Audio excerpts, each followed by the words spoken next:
বাবা, আমার মানাটা ঘুমোচ্ছে। কাল রাতে নিশ্চয় অনেকক্ষণ পর্যন্ত পড়াশুনো করেছে, তার জন্য ঘুমোচ্ছে। যাই একটু জানলাগুলো বন্ধ করে দিই। বাবা, দেখো কেমন ঘুমোচ্ছে। কাল রাতে নিশ্চয়ই ফোন ঘেটেছে সারা রাত ধরে। ঠ্যাং ছড়িয়ে পা ছড়িয়ে ঘুমোচ্ছে কেমন, দেখো না দেখো। শোনা, আজকে কিছু রান্না করতে পারিনি, তুমি বরঞ্চ কিছু না অর্ডার করে নিও, ঠিক আছে?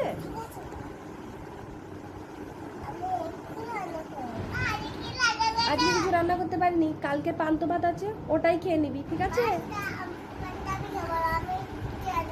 কি বললি?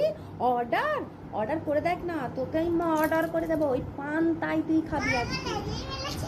কত পেয়েছিস? 200? কতর মধ্যে? 400-র মধ্যে না 500?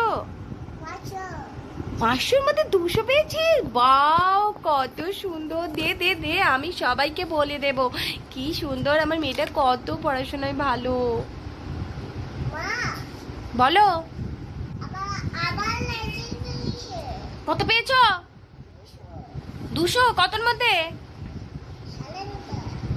350-র মধ্যে 200 মাত্র পেয়েছো? দেখি বাকি টেনশন আমার কাকে দিয়ে এলে? হ্যাঁ, পড়াশোনা করবে না, কিছু করবে না, তোর মা বাবাকে বলবো এক্ষুনি তোর থেকে ফোনটা কাড়িয়ে নিতে, আর কাড়িয়ে নিয়ে তোর বিয়ে দিয়ে দিতে, ঠিক আছে? ছলো ছলো নয়নে হাসি মাখা বদনে ছল